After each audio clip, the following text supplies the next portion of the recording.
अस्सलाम वालेकुम गाइस, खैरियत, ठीक ठाक, खुश, मज़े में, तबीयत ठीक। उम्मीद है आपको हमारा 14 अगस्त का ब्लॉग पसंद आया होगा।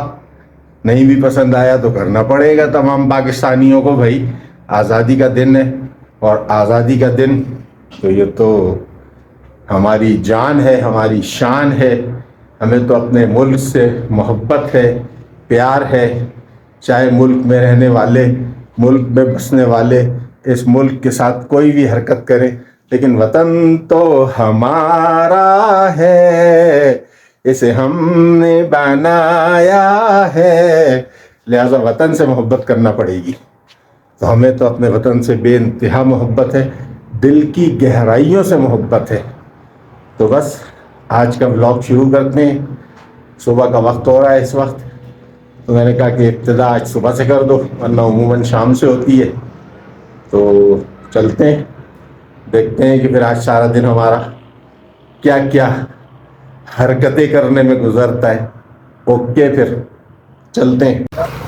अभी अचानक जो है वो बस प्रोग्राम बना साथियों का। वैसे तो शाम को निकलना था, लेकिन अभी प्रोग्राम बन गया कि एक साथी की दावत पे चमन जा रहे हैं। तो अभी ये साथी तैयारी कर रहे हैं चमन जाने के लिए।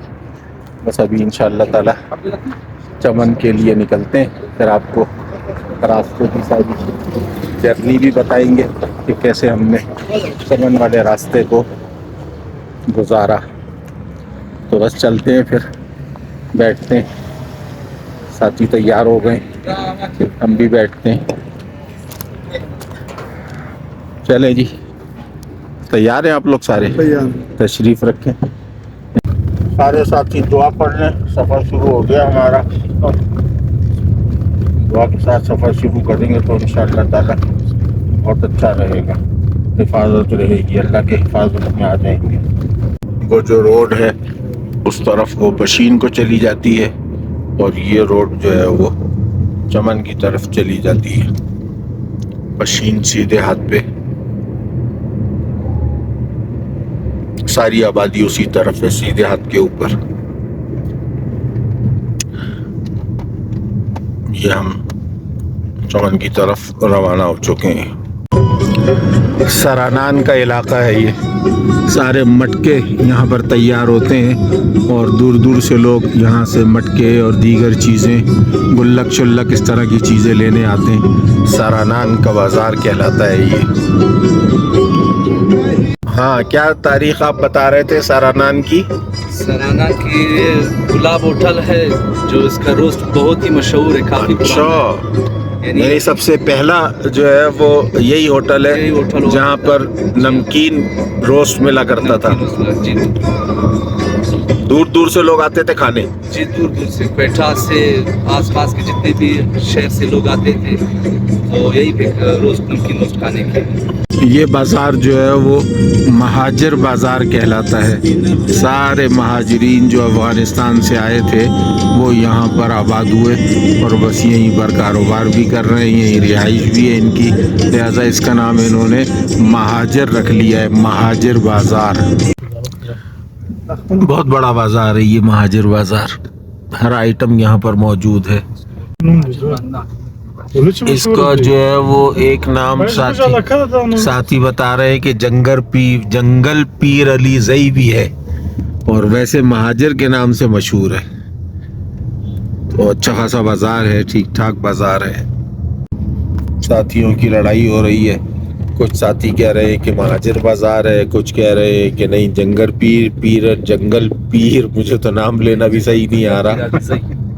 तो ये आपस में ये दोनों बहस कर रहे हैं। एक कह रहा है कि मेरा बचपन सारा यही गुजरा है, दूसरा कह रहा है कि मैं गवर्नमेंट का आदमी हूँ, मुझे ज़्यादा पता है।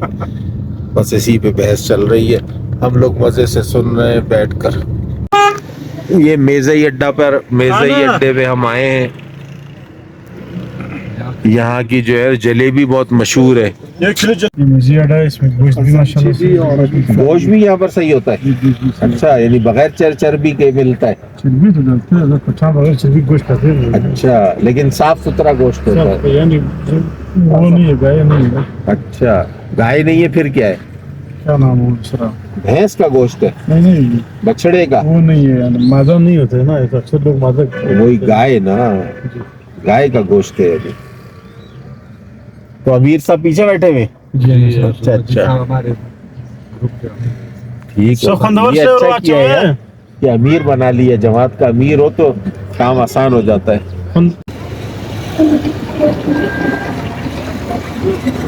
बहुत अच्छे पकोड़े और बहुत ताज़े पकोड़े, यानी टेस्ट आ रहा है इन पकोड़े खाने के अंदर, बहुत मज़ा दे रहे हैं। वरना हमने मुख्तलिफ जगह से पकोड़े लेते हैं तो इतने मज़ेदार नहीं होते। ये वाकई पकोड़ों के मास्टर लोग लग रहे हैं। कितने पैसे हुए? अब 85 इधर की 550। 550 रुपये दे दो अमीर साहब। 550 कुछ ज्यादा नहीं है यार।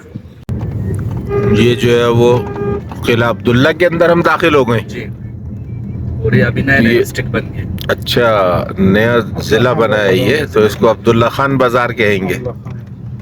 इसमें भी रश है यार, मेरा ख्याल है इर्द गिर्द के देहात वाले सारे यहीं से आके अपने सौदे वगैरह खरीदते होंगे, और ये लोग कोयटा से मंगवाते होंगे अपने सौदे। अच्छा खासा बड़ा बाजार है।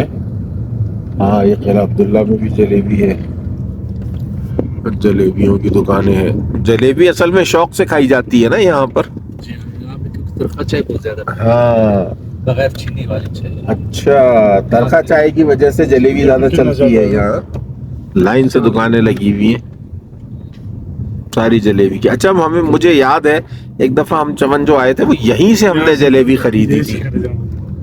हाँ, यहाँ से। मर्द और औरतें जो है ना बगैर चीनी वाली सब्ज चाय जो है ना, हाँ, उनके साथ यानी ये जलेबी बहुत शौक से खाते हैं। अच्छा, चाहे मर्द हो औरत, बस जलेबी के साथ वो नहीं सब चाय पीते सब हैं, चाय जी। चीनी शीनी नहीं डालते उसके अंदर। इसीलिए तो ऐसे सब सब होते हैं। अच्छा, इसकी वजह, यानी ये वजह है सुर्ख होने की। जो सफेद वो खून सफेद हो गया है इनका। नहीं तो चीनी से ज्यादा खतरनाक जलेबी है। और क्या, उसके अंदर भी तो यही होता है। जलेबी को भी मेरा ख्याल है चीनी से ही बनाते होंगे, उसके शीरे को।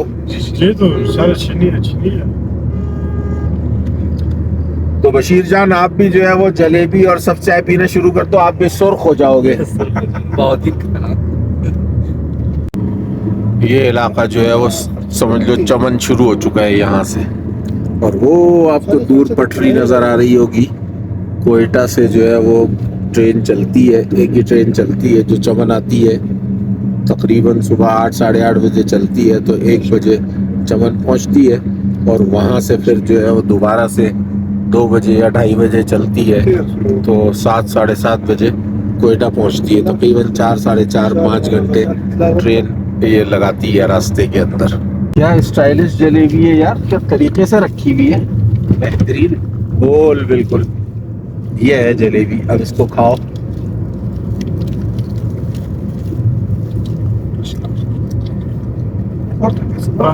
हालांकि गरम नहीं है, लेकिन फिर भी नरम है।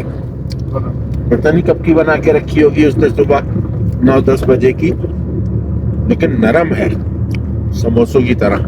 गोश्त होते हैं, यानी ये जो अक्सर गरीब लोग जो होते हैं ना, ताकि वो लोग ना देखें, यानी इस वजह से वो लोग अखबार में लपेट के ले जाते हैं। अच्छा, छुपा कर देते थे कि गरीब लोगों को नजर ना आए। ना है क्या, यानी कि देखो भाई वो गोश्त ले जा रहे हैं, आप नहीं खा सकते। पहले तो लोगों के साथ तो शोर तो था। वही यानी ट्रेंड अभी तक चल रहा है कि हर चीज जो है वो तो अब शहर अखबार में सारी चीज़ लपेट के देते हैं। जी, शहर में नहीं तो दिया। यानी इन्हीं इलाकों में, देहात वगैरह के इलाकों में अभी तक ये यानी सिलसिला चल रहा है। बेस्ट तो सुना तरीका भी यही होगा ना सर, हैं? कि गोश्त दूसरा को तरीका भी है, पता है कि ये तो मालूम करना पड़ेगा सुन्नत तरीका। भाई गोश्त को धक्के लेके जाओ। गोश्त नाम को के लिए जाना है जी।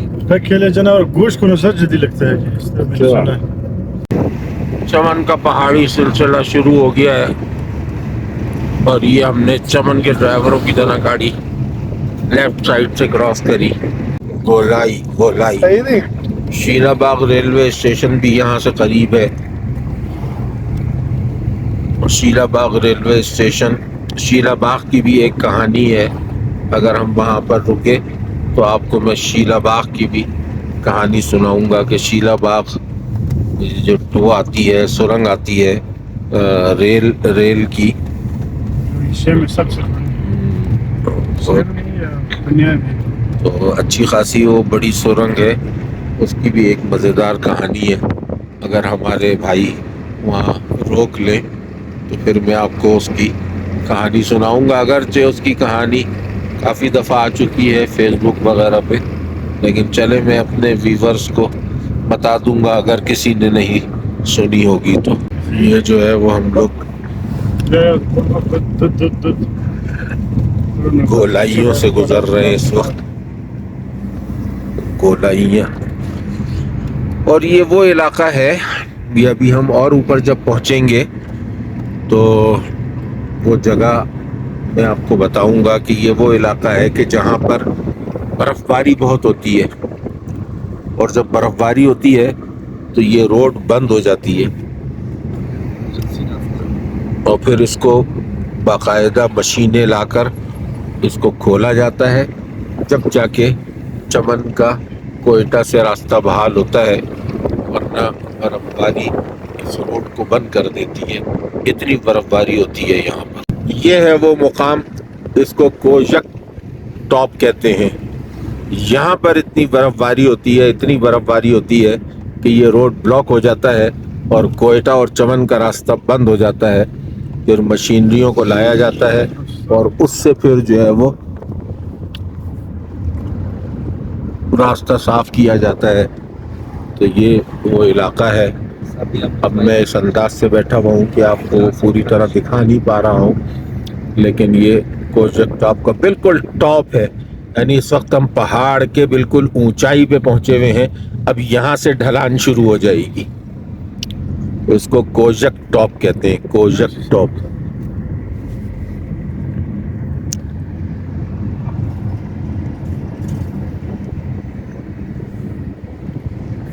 ये आप देखें खूबसूरती इस रोड की। बहरहाल कुछ भी है, पाकिस्तानियों ने भी कुछ ना कुछ तो रोड बनाई ली है। ये जी वो सुरंग है जिसके बारे में मैंने आपको कहा था, शीला बाग इसको कहा जाता है। तो ये यहाँ से निकल रही है और पीछे तकरीबन 5 किलोमीटर की ये सुरंग है। तो अंग्रेज़ों के ज़माने के अंदर इसको बनाया गया था। 1856 की बात है या 60 की बात है। अंग्रेज़ इंजीनियर था जिसको ज़िम्मे ये काम दिया गया था सुरंग बनाने का। तो 5000 के करीब मज़दूर काम कर रहे थे। तो दो पार्टियां थीं, एक ने इधर से खुदाई शुरू करी थी और एक ने उस तरफ से खुदाई शुरू करी थी। और इंजीनियर ने टाइम भी बता दिया था, दिन भी बता दिया था कि इतने दिनों के अंदर ये सुरंग खुद जानी चाहिए और इस दिन इस टाइम पे इसको आपस में मिल जाना चाहिए। अल्लाह की शान, जो दिन आया मिलने का कि दोनों तरफ के मज़दूर जिस दिन आपस में मिलेंगे, तो उस दिन जो है वो इंतज़ार में था इंजीनियर। तो जब वो नहीं मिला, वो वक्त आया, तो एक कासिद जो उसका था मुंशी, वो भागता हुआ गया उसके रेस्ट हाउस पे और उसने जाके बताया कि सर वो तो सुरंग नहीं मिली। तो उसने कहा अच्छा तुम चलो मैं आता हूँ। और उसके बाद उस बंदे ने जो है वो रिवॉल्वर निकाला। इसके अंदर दो रिवायतें हैं, एक कहता है कि ऊपर पहाड़ की चोटी से उसने छलांग लगा दी, और एक रिवायत यह है कि उसने रिवॉल्वर निकाल के और अपने कनपट्टी पर रख के गोली मार ली। और उसके 2 मिनट के बाद ही दूसरा कासिद पहुंचा और उसने कहा कि उसने बताया कि यानी सुरंग मिल गई थी, वो इत्तला देने के लिए गया था। लेकिन वो इंजीनियर, अंग्रेज़ इंजीनियर, इतना अपनी फील्ड से और अपने उससे वो शर्मिंदा हुआ कि ऐसा कैसा हो सकता है कि मेरा तजुर्बा नाकाम हो गया। तो उस बेचारे ने अपने आप को मार लिया। ये वो सुरंग है कि जो हमारा पुराना 5 रुपए का जो नोट है उसके ऊपर भी इस सुरंग की तस्वीर है। तो ये शीला बाग सुरंग कहलाती है। शीला बाग इसलिए इसका नाम रखा गया कि उस ज़माने के अंदर इंडिया से एक रक्कासा को मंगाया गया था जिसका नाम शीला था। तो दिन भर मज़दूर काम करते थे और रात को जो है वो शीला अपने डांस से और दिल बहलाती थी उन मज़दूरों का। तो इसलिए इसका सुरंग का नाम शीला बाग रख दिया गया। तो ये इसकी पूरी कहानी है। 5 रुपए का नोट पुराना अगर आपको कहीं से मिल जाए तो उसके ऊपर आप इसकी तस्वीर देख सकते हैं। ये साथी भी उतरे थे इस सुरंग को देखने के लिए और वो स्टोरी मुझसे सुनने के लिए। तो मैंने इनको ये सारी स्टोरी आज सुनाई, तो इनको भी बहुत अजीब सा लगा और बहुत हैरान हुए कि एक हमारे इंजीनियर हैं कि चीज़ टूट भी जाती है तो सालों को कोई होश नहीं होता। रेलवे के हादसे होते हैं, उनकी सेहत तो कोई क्यों नहीं रही थी। और वो अंग्रेज़ इंजीनियर सिर्फ इस बात से उसने अपने आप को मार लिया कि वो आपस में दोनों सिरे मिले के क्यों नहीं। तो बस अपना अपना ज़ौक़ है। तो बस हम चलते हैं अब यहाँ से। बलूचिस्तान होटल पे रुके हैं, बलोच खान बलोच खान, हाजी बलोच खान रेस्टोरेंट पर रुके कि यहाँ पर तरखा चाय पी लें जलेबियों के साथ। तो बस फिर हमने कहा चलो हम भी पी लेते हैं। ये बलोच खान होटल है, तरखा चाय पीने के लिए रुके।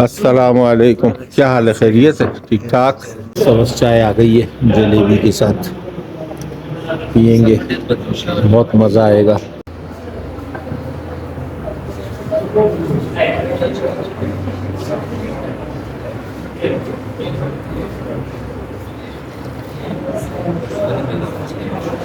इसके अंदर चीनी नहीं है, शक्कर नहीं है बिल्कुल, तो जो हम जलेबी खा रहे हैं उसकी मिठास से ये काम दे रहे हैं। ये अब हम चमन की हुदूद में दाखिल हो रहे हैं। बाबे चमन इन्होंने हर जगह शहर के अंदर दाखिले का दरवाजे बनाए हुए होते हैं, तो ये इन्होंने चमन शहर के दाखिले के दरवाजे बनाए हुए हैं। बाबे चमन इसको कहा जाता है। तो अब हम ये चमन शहर के अंदर दाखिल हो रहे हैं। ये हम चमन शहर के अंदर दाखिल हो गए। यहाँ से चमन बॉर्डर यानी अफ़गानिस्तान बॉर्डर जो है वो 8-9 किलोमीटर के फासले से है। तो अगर अफ़गानिस्तान बॉर्डर जाके देखना है तो यहाँ से 8-9 किलोमीटर हमको मज़ीद जाना पड़ेगा, तो फिर हम अफ़गानिस्तान के बॉर्डर पे पहुँच जाएंगे। चमन तक हम आ गए थे। यहाँ बड़ी ये खाना वाना खाया, बस फिर यहाँ तक आ सकते थे इंशाअल्लाह। जब तक के लिए अस्सलाम वालेकुम।